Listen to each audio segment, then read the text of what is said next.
तो उत्तराखंड में जैसे आपने कहा कि टनल क्यों बनाई जा रही है, लेकिन ये जो सवाल है क्यों बनाई जा रही है, इसको लेकर के जो भी पर्यावरणविद होते हैं वो पूछते हैं। और इसका सवाल जो है ये अक्सर पूछा जाता है कि आखिर ये टनल्स क्यों बनाई जा रही है, क्योंकि ये जो सिलक्यारा बैंड से बड़कोट वाली जो टनल है, आज जो है इसको लेकर जो है सबसे ज़्यादा चर्चा इस चीज़ की है कि आखिर इन टनलों की क्या ज़रूरत है यहाँ पर। और वास्तव में ये, क्योंकि ये पूरा जो जोन है उत्तराखंड का, ये बहुत सेंसिटिव सा जोन है। और इसमें टनल को लेकर के जैसे अभी क्या हो रहा है कि यहाँ पर टनल्स जो होती हैं उत्तराखंड में, ये अगर आज के दौर में देखें तो अलग अलग प्रोजेक्ट्स पे यहाँ पर टनल बन रही है। यहाँ पर डैम की टनल्स हैं, रेलवे अगर आपने देखा होगा ऋषिकेश से जो कर्णप्रयाग की जो रेलवे लाइन है उसको लेके जो टनल्स बनाई जा रही है। इसके साथ ही एक जो तीसरा काम जो टनलिंग का होता है, इसमें जो रोड, जो एक ऑल वेदर रोड का जो प्रोजेक्ट चल रहा है, साथ साथ में यहाँ भी टनलिंग होती है। और इसको लेकर के बहुत ज़्यादा चिंताएं हैं पर्यावरणविदों की, और इस चीज़ पे बहस होती थी कि वास्तव में क्या इसकी ज़रूरत है इस टनलिंग की। लेकिन अभी मैं आपको ये बता दूं, पहले तो सबसे बड़ी चीज़ जो अभी हम सीधे मुद्दे पे आएंगे, इससे भटकेंगे नहीं। और इसमें बड़ी चीज़ ये है कि ये जो टनल है, ये ज़रूरत क्यों पड़ी बनाने की, इसको ये समझने के लिए ये बहुत ज़रूरी समझना है कि ये ऑल वेदर रोड है क्या। तो ऑल वेदर रोड बेसिकली अगर आप देहरादून से लेकर के अगर आप चाहें तो बद्रीनाथ तक ले लें, वो 4 धाम का प्रोजेक्ट है। इसके अलावा अगर आप यहाँ यमुनोत्री तक ले लें तो वो ऑल वेदर रोड के सारे प्रोजेक्ट्स हैं। तो उसका कोशिश ये है कि जो एक सड़क है, क्योंकि अभी तक मौजूदा सड़क है लेकिन क्या है कि सिंगल रोड सड़क है, कहीं पर डबल लेन सड़क है। तो ये मोदी सरकार का ये बड़ा ड्रीम प्रोजेक्ट है कि इन सड़कों को चौड़ा 4 लेन बनाया जाए और इसी को माफ कीजिएगा ऑल वेदर रोड, और कहीं कहीं जो है उसको 4 धाम जो है प्रोजेक्ट उसको नाम दिया गया है। तो जो ऑल वेदर रोड खासकर ये जो यमुनोत्री तक जाती है NH 94 पे, तो ये ऋषिकेश से शुरू होकर के ये जो ऑल वेदर रोड का जो ये पूरा जो ये आप, मैं थोड़ा सा इसको आपको जूम करके यहाँ से दिखाने की कोशिश करूंगा, थोड़ा सा स्क्रीन हट करके। ये देखिए, ये जो आप ये पीली सी ये लाइन आप देख रहे होंगे, ये एग्जैक्ट ये जो ये वाला सिलक्यारा जो टनल है ये यहाँ पर बनाई जा रही है। और जो ऑल वेदर ये जो पीली सी जो रोड दिखाई दे रही है, ये NH 94 है जो सीधे यमुनोत्री तक जाती है। तो ये देखिए यहाँ पर ये बड़कोट है, यहाँ पर ये वाली जगह बड़कोट है। और ये अगर थोड़ा सा आप करेंगे यहाँ पर तो ये वाली जगह जो यहाँ पर है, ये यहाँ पर जो है सिलक्यारा की यहाँ पर ये टनल है, ये देखिए। तो इससे यहाँ से और यहाँ तक जो है की दूरी को कम करने के लिए ये टनल यहाँ पर बनाई गई है। क्योंकि अगर आप रोड से जाएंगे तो अगर हम थोड़ा सा और जूम इन कर लें तो रोड का रास्ता आप ये देखिए, ये पीला पीला जो आपको ये लाइन दिखाई दे रही होगी, ये रोड है। इस रोड से अगर आपको बड़कोट तक पहुंचना है तो आपको इस तरह से पहुंचना है, यहाँ से इतना डिस्टेंस। लेकिन एक टनल के ज़रिए ये यहाँ से ये जो ये इलाका है, जो यहाँ पर ये बैंड दिखाई दे रहा है, यहाँ से टनल जो है ये बड़कोट में निकलनी है। और इसके पीछे जो है ये रांदी टॉप है, इसके ठीक नीचे से यहाँ पर सिलक्यारा के इसके नीचे से ये सुरंग खोदी जा रही है। तो इसका मकसद जो ये है कि इस डिस्टेंस को जो है ये कम कर दिया जाए। तो इसीलिए ये जो है ऑल वेदर रोड में जो है ये टनल्स जो है ये खोदी जा रही हैं जगह जगह पर। और ये टनल्स को लेकर कई बार चर्चा होती है कि इसको लेकर कि क्योंकि बहुत सेंसिटिव है इसको खोदना। और अब ये देखिए जो ये टनल है, इससे ये होता कि इस टनल के बन जाने से ये होता कि जो ये यमुनोत्री तक का जो रास्ता है वो कम से कम जो है उसकी डिस्टेंस 30 किलोमीटर के करीब कम हो जाती। जो 2018 में जब ये प्रोजेक्ट आया था और 1300 करोड़ रुपए का करीब ये टनल का प्रोजेक्ट है। तो इससे कोशिश ये थी कि जो धरासू और जो बड़कोट के बीच की जो डिस्टेंस है, ये बड़कोट देखिए, ये छोटा सा ये यमुना नदी बह रही है नीचे, मैं थोड़ा जूम इन करके दिखाऊंगा। और ये छोटा सा कस्बा है धरासू। यहाँ से जो गंगोत्री धाम है, बहुत से लोग गए होंगे गंगोत्री, तो ये गंगोत्री धाम यहाँ से करीब करीब 50 किलोमीटर पड़ता है। और ये देखिए, ये यहाँ पर जो है, यहाँ पर आपको दिखाई देगा, ये गंगोत्री धाम यहाँ पर है। और यहाँ से करीब करीब 30 किलोमीटर मतलब 40 किलोमीटर के गंगोत्री धाम पड़ता है। तो इस दूरी को कम करने के लिए ये टनलें बनाई जाती हैं यहाँ पर। लेकिन सबसे बड़ी चिंता इसी चीज़ को लेकर है क्योंकि उत्तराखंड में इतनी बड़ी तादाद में टनलें बनाई जा रही हैं कि क्योंकि जो उत्तराखंड का पूरा पहाड़ है वो बहुत ज़्यादा कमज़ोर है। और उस कमज़ोर पहाड़ के नीचे इतनी सारी सुरंगें बनाना वो किस हद तक सही है, किस हद तक नहीं है, ये तो इसको लेकर पर्यावरण चिंता करते ही रहे। लेकिन फिलहाल तो मतलब इस टनल को लेकर जो है उसकी चिंताएं तो हैं ही। विनीत, टनल को लेकर चिंताएं ढेर सारी हैं और जिस तरह से ये पूरा मैप आपको गूगल अर्थ के जरिए यहाँ पर एक्सप्लेन करने की हमारी कोशिश है, हमारी दरअसल आप ये समझाने का प्रयास बार बार हमारा हो रहा है कि क्यों कैसे ये टनल में लोग जाके फंसे, ये टनल क्यों बनाई जा रही थी, ये सब जानना आप लोगों के लिए इसलिए भी आवश्यक है कि इस खबरों के बीच में एक आपको रियलिटी यहां की पता चले, आपको ये समझ में आए वहां की उत्तराखंड की क्या यहां पर विकास के नाम पर क्या हम लोग विनाश की तरफ बढ़ रहे हैं। इस तरह टनल खुदने के बाद जिस तरह रेस्क्यू किया गया, और जब रेस्क्यू करने के लिए भारी मशीन पहाड़ के अंदर जैसे ही ड्रिल होती है वाइब्रेशन होने लगता है, कंपन होने लगता है, तो सोचिए कितना। और इसके पहले हमने देखा है जोशीमठ में क्या हाल हुआ था कि लोग रो रहे थे, उनके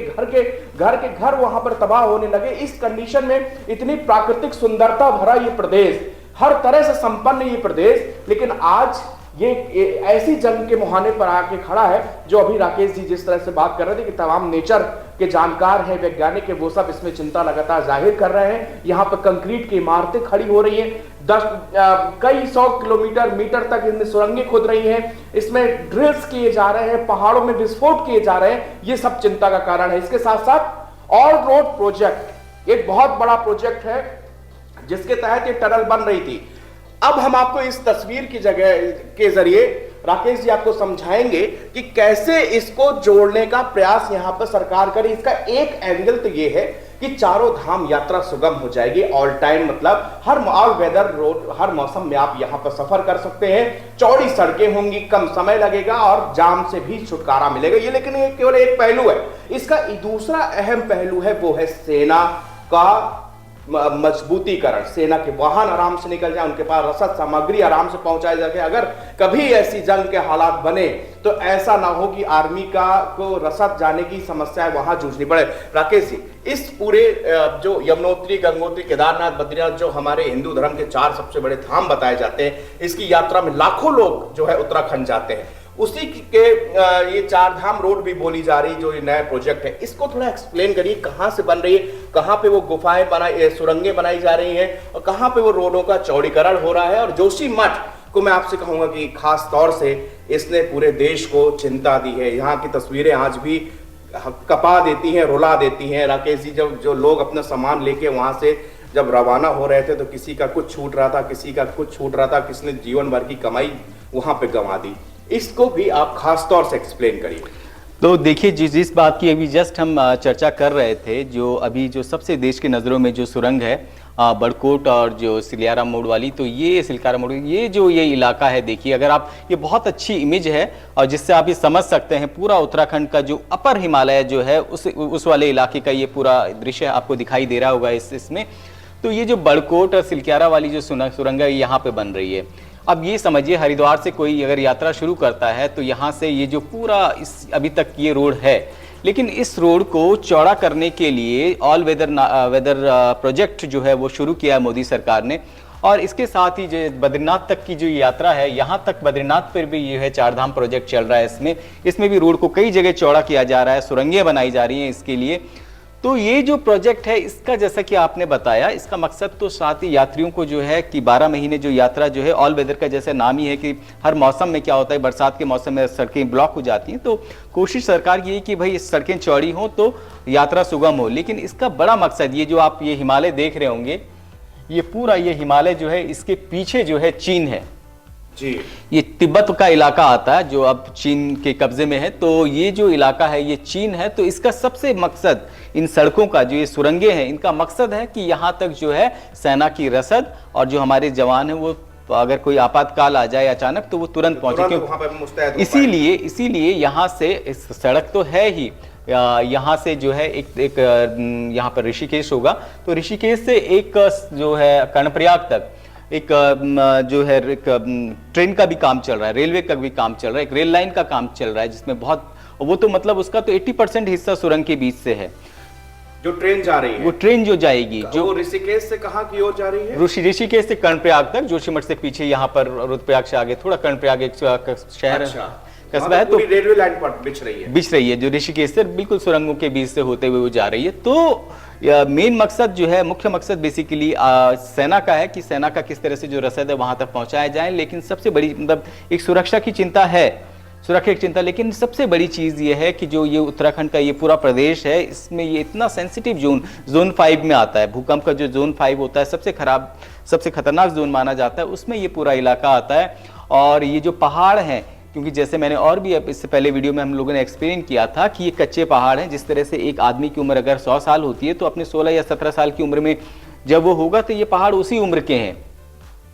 तो उस लिहाज से इसमें किसी भी तरह का खनन का काम करना वो बहुत ज़्यादा सेंसिटिव होता है। आपने देखा होगा कि वो टनल बन रही थी और वो धंस गई वहाँ से। उसकी ऊपर की मिट्टी इतनी कमज़ोर है कि उसके दबाव से वो मिट्टी धंस गई।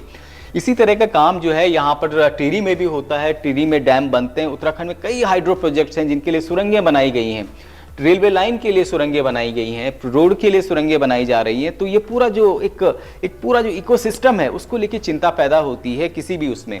जैसे आप जोशीमठ में पिछले दिनों जनवरी की बात है, जोशीमठ में पूरा रो रहा था। आपने वो विजुअल्स देखे होंगे, मैं भी वहाँ रिपोर्टिंग करने गया था उस वक्त। और वहाँ भी जो सबसे मेन जो वजह, हालांकि बाद में एनटीपीसी को क्लीन चिट दी गई, लेकिन जो वहाँ के स्थानीय लोग हैं, जो वहाँ के एक्टिविस्ट हैं, चिल्लाते रहे कि वहाँ उसके नीचे उसके नीचे जो एनटीपीसी की सुरंग है वो उसको हमेशा उसको ले, जो वहाँ के मेरे उनसे मेरी बातचीत हो रही थी, जो मशहूर जाने माने पर्यावरणविद हैं वहाँ पर, चंडी प्रसाद भट्ट, पद्मश्री उनको मिला हुआ है, वो गांधी शांति पुरस्कार, उन्होंने बहुत काम किया है इस यहाँ जोशीमठ में। और उनसे मेरी बातचीत हो रही थी, वो कह रहे थे कि तब मतलब 70 के दशक में वो यहाँ पर इसमें काम कर रहे थे और उस समय भूधसाव हो रहा था। उन्होंने तब उस दौर के जो है उसके बावजूद जो है बाद में मतलब चिंता तब की, लेकिन बावजूद इसके सुरंग बनाई जाती है एनटीपीसी की, जो उसका रास्ता है जो वहां से धौलीगंगा के तपोवन से निकल रही है वो सुरंग, तो उसकी जोशीमठ के नीचे से वो सुरंग बनाई गई। और जो वहां का जो अगर जोशीमठ का जो भूधसाव है उसकी एक वजह उसको भी माना गया।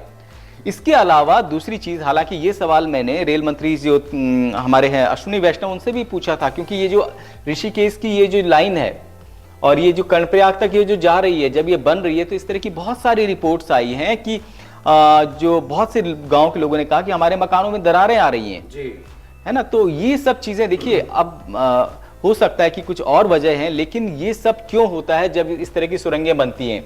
तो इस तरह की सुरंगों से एक सवाल तो सुरक्षा के साथ ही एक जो वहाँ के स्थानीय जो एक इकोसिस्टम है, वहाँ का जो पर्यावरण है, वहाँ के लोग हैं, उसकी सुरक्षा का सवाल भी ये इस पूरा जो इस सिस्टम में, क्योंकि बहुत ज़रूरी है।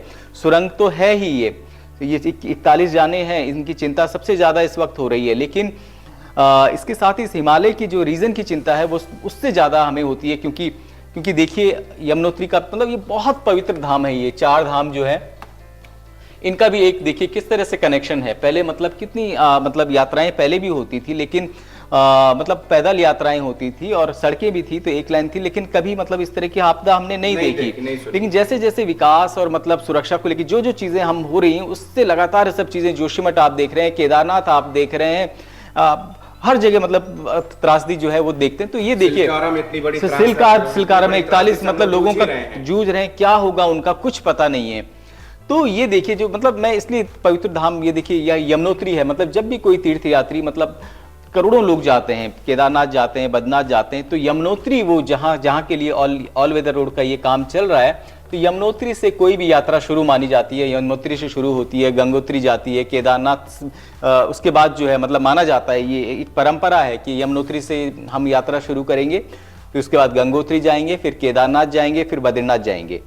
तो ये एक यात्रा होती है। और मैं एक और तस्वीर दिखाऊंगा। ये पूरा जो इलाका है, ये आस्था, कितनी आस्था का मतलब इस इलाके में, क्योंकि ये बौखनाथ का इलाका है, वहाँ के लोकल डाइटी मतलब वहाँ के लोकल देवता हैं बौखनाथ, आपने सुना होगा, नाम सुना है। तो ये आस्था वाला पूरा इलाका। और जो अभी अर्नोल्ड जो आए हैं वहाँ पर, जो सुरंग के एक्सपर्ट हैं, उनकी एक तस्वीर है मेरे पास, इसके जरिए मैं दिखाने की आपको कोशिश करूंगा। देखिएगा, वो भी आए थे, ये देखिए, सबसे पहले उन्होंने भगवान के दर पर माथा टेका। ये उनकी तस्वीर है, ये उनकी तस्वीर है। देखिए बहुत कुछ कहती है तस्वीर। ये दरअसल ये पूरे उस उत्तराखंड के परिवेश का कि कितना आस्था का ये पूरा इलाका है। और उस पूरा इलाका की भाई हम मतलब ये भी था कि उस जो पूरा इलाके में मतलब जब ये सुरंग खोदी गई तो इनका मंदिर बनाया गया। क्योंकि अगर आप उत्तराखंड को बहुत अच्छे से अगर जानते होंगे, क्योंकि मैं उस इलाके से आता हूं और जानता हूं, तो हम जब उच्च हिमालय इलाकों में जाते हैं तो हमें ये बताया जाता है कि वहाँ ऊंची आवाज़ में आप बात नहीं कर सकते हैं, वहाँ आप थूक नहीं सकते हैं, ठीक है ना। अगर आप रुद्रनाथ की तरफ चले जाएं और ऊपर जाएं तो वो अभी भी उस तरह के नियम है, आप वहाँ पर जो है पेशाब नहीं कर सकते हैं उन इलाकों में, उतना कि आप तेज़ आवाज़ में बात नहीं कर सकते हैं। तो ये बहुत सेंसिटिव जोन है। और इसको लेके जो एक कहीं न कहीं वहाँ की जो परंपरा है उत्तराखंड में, उसके लिए नियम तय है पहले से लेकिन अभी भी परंपराएं वो बनाई लेकिन हुई हैं और मतलब लोग उसको बिल्कुल नहीं, उसका एक मैसेजिंग थी कि भाई ये बहुत सेंसिटिव जोन है, आपको यहाँ तेज आवाज में बात नहीं करनी है ना। जो जब लोग मतलब ऊपर अगर आप जहाँ ट्री लाइन खत्म होती है बुग्यालों में जाते हैं, तो वहां पर जब लोग जाते थे पहले मुंह पे कपड़ा बांध के जाते थे कि मेरे मुंह से कुछ आवाज निकल जाए, क्योंकि इतना सेंसिटिव है, इतने ज्यादा वहाँ मतलब दुर्लभ जीव जंतु वहां रहते हैं, इतनी तरह की वनस्पतियां हैं कि उनको कुछ नुकसान ना हो, इस तरह के वहां के लोगों ने अपने लिए मतलब नियम बनाए हुए हैं। तो ये पूरा देखिए, ये एक तस्वीर है, तस्वीर ऑस्ट्रेलियाई जो हमारे आए हुए वो एक्सपर्ट्स हैं जो कि पूरा प्रयास कर रहे हैं इस समय, वो सबसे पहले आते हैं और भगवान के दर पर जाते हैं। ये तस्वीर सोशल मीडिया पर देखी गई। हो सकता है कि उनके देश में, हो सकता है वहां की परंपरा में ये सब माना ना जाता हो, लेकिन वो हिंदुस्तान आते हैं और सबसे पहले ये तस्वीर जो है बहुत कुछ कहती हुई कि किस तरह उन्होंने पहले मंदिर के आगे हाथ जोड़े, पैर छुए, उसके बाद उन्होंने कहा कि मैं यहाँ के लोगों के साथ मिलकर रेस्क्यू करेंगे और सभी 40 मजदूरों ये आस्था और विज्ञान, क्योंकि इतने बड़े मतलब एक्सपर्ट हैं ड्रिलिंग के, ऑस्ट्रेलिया से आए हैं, बहुत नाम है इनका, मतलब कई इनको वहाँ पर पुरस्कार मिले हैं। लेकिन ये तस्वीर दिखाती है कि उस इलाके का, जैसे मैंने आपको ये तस्वीर अभी दिखाई थी, ये जो पूरा जो इलाका है इसका, ये देखिए, ये अभी इस तस्वीर की हम लोग बात कर रहे थे कि देखिए ये पूरा ये बद्रीनाथ केदारनाथ के जो ये धाम है, ये पूरा ये इलाका जो है उसका आता है, पूरा जो उत्तराखंड का देवभूमि जिसे कहते हैं। लेकिन सबसे बड़ी चिंता इस चीज़ को ही लेके है कि ये सुरंगें ज़रूरत, इन सुरंगों की ज़रूरत कितनी है, अगर है तो क्या इसका ऐसा तरीका हो सकता है कि जो हम जो वहाँ का जो पहाड़ है उसको बिना नुकसान पहुँचाए, ये सब चीज़ें हो सकती हैं क्या? तो ये बड़ी चीज़ है इस वक्त। राकेश जी, एक सवाल इन सब के बीच में, हमारे एक साथी, उनसे भी जब इस बारे में बातचीत करी थी, वो भी उत्तराखंड से आते हैं, तो वो लोग कहते हैं कि आप लोग तो दिल्ली एनसीआर में बेहतर इंफ्रास्ट्रक्चर में रहते हैं, तो आप लोग क्यों नहीं चाहते कि उत्तराखंड में विकास हो? बिल्कुल हो, वहां पर रेलवे होना चाहिए, कि वहां पे आपको पता नहीं है कि कितने किलोमीटर ऊपर पानी लेके जाना पड़ता है, वहां पर पानी की कितनी परेशानी है। तो आप लोग ये मत कहिए कि वहां पर विकास ना हो, मतलब ऐसी हम लोग की, तो ये आज भी लोग दो धड़े में बटे हुए हैं इसको लेकर। नहीं, विकास होना चाहिए, लेकिन वो जैसे एक समावेशी विकास जिसे कहते हैं ना, कि विकास हो लेकिन समावेशी हो, थोड़ा सस्टेनेबल हो चीजें।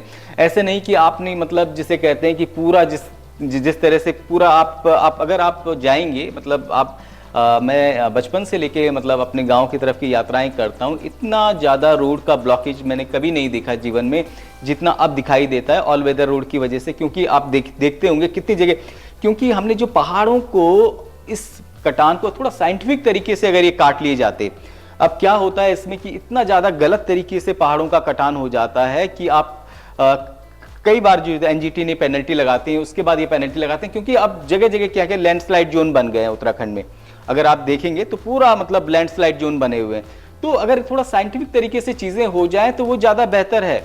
और दूसरा चीज़ है कि मतलब आप ये ठीक है, मतलब देखिए आम मतलब वहाँ का विकास होना चाहिए, लेकिन विकास समावेशी हो। और लेकिन अब जैसे इसमें कई बार उसमें सुरक्षा का मुद्दा आता है, तो हम कहते हैं कि अच्छा, सेना को भी तो वहाँ तक पहुँच होना चाहिए, क्योंकि 4 लेन की सड़क अगर है तो 4 लेन की सड़क की जरूरत सिर्फ सेना के लिहाज से, आम यात्रियों के लिहाज से इतनी नहीं है। अगर आप वो करें तो अगर आप 4 लेन से यात्रियों को, अगर आपका ये मनसा है कि आप 4 लेन की सड़क से यात्रियों को केदारनाथ तक पहुंचा रहे हैं, तो आप इस इलाके का भी नुकसान कर रहे हैं। आप कितने यात्रियों को यहां तक पहुंचाएंगे आप? जैसे अभी केदारनाथ की तस्वीरें आप देखते होंगे, केदारनाथ मस्ती, वहां पे अपील करते हैं सीएम से लेकर कि अब यात्रा में लोग ना आए, उसमें की भीड़। मैं अभी दिवाली पर केदारनाथ में था मैं उस वक्त, और वहां पर मतलब कितना मतलब भीड़ जो आमतौर पे किस वक्त होती है भीड़, तो ये सब चीजें होती हैं, ये सब चीजें मतलब आप, और आगे सेल्फी पॉइंट बना दिया केदारनाथ, बिल्कुल सेल्फी पॉइंट। लेकिन जो मुद्दे की बात इसमें यही है कि सस्टेनेबल विकास हो और ये तय हो कि हमें किस रास्ते पे जाने की जरूरत है एक्चुअली। लेकिन इसमें क्योंकि सेना का मुद्दा भी जुड़ा हुआ है, बाकी सारी चीजें, तो इसलिए ये थोड़ा सा इस मामले को लेकर के कई बार हम सोचते हैं कि लचीला हुआ जाए, ना हुआ जाए। लेकिन इसमें सबसे बड़ी चीज यही है कि किस तरह से हम क्या हमें सुरंगों खोदनी जरूरी है उत्तराखंड के अंदर, क्योंकि बहुत ज्यादा, क्योंकि आप देखिए कि टिहरी का अगर डैम है, मतलब ऊपर से अगर आप अलकनंदा ऊपर आप माणा से शुरू कर दें, नीचे की तरफ आ जाएं, विष्णु प्रयाग से शुरू कर दें, तो टिहरी तक आ जाएं, तो न जाने कितने हाइड्रो प्रोजेक्ट्स तो उसमें हैं, छोटे बड़े, ठीक है ना। एक काम ये है, रेल लाइन का काम इस वक्त चल रहा है, एकदम जमीन के अंदर से वो सुरंगें खोद करके चल रहा है, ठीक है। दूसरा काम ये है, टनलिंग का काम चल रहा है, और मतलब ये विकास है, मैं मानता हूँ कि विकास है, खनन की भी खूब विकास है, लेकिन इस विकास को थोड़ा सा नियंत्रित, विनाश से बचा के चलिए। क्या हमें इतना मतलब विकास की जरूरत है कि यही ना बचे? ये बहुत अहम सवाल और बहुत अहम बातचीत राकेश जी जो आपको बता रहे थे कि विकास जरूरी है लेकिन विनाश ना होने पाए, क्योंकि टनल जरूरी हो सकती है, वहां पे 4 लेन की जरूरत हो सकती है, क्योंकि आर्मी की कॉम्बिंग भी वहां पर होनी है, कभी भी जरूरत पड़ सकती है। हमारा पड़ोसी चीन लगातार हमसे हिमाकत करता है, हमारे साथ बदतमीजी करता है, हमको उकसाने की हरकतें करता है, वहां तक आर्मी का डिप्लॉयमेंट होना जरूरी है। उसके लिहाज से ये सारी बातें जरूरी, लेकिन जरूरी उत्तराखंड का हर बाशिंदा भी है जो वहां पर रह रहा है, जिसकी वो भूमि है। इस देवभूमि को बचाने के लिए न जाने कितने आंदोलन हुए, अभी भी हो रहे हैं, लगातार लोग इसकी आवाज उठा रहे हैं, एनजीटी में जाने कितने मुकदमे इसको बचाने के लिए पड़े हुए हैं। लेकिन इस चीज को समझना पड़ेगा कि विकास हो लेकिन समावेशी तरीके से हो, पहाड़ों को बचाया जाए, जंगल को जो है वहां बचाया जाए, वहां नदियों को बचाया जा सके, और इसको बचाते हुए जो भी विकास हो उसको तहे दिल से सब शुक्रिया अदा करिए, कोई इस पे सवाल उठाने की हिमाकत नहीं करेगा। फिलहाल इसमें इतना ही। देश और दुनिया की तमाम खबरें देखने के लिए बने रहिए नवभारत टाइम्स के साथ।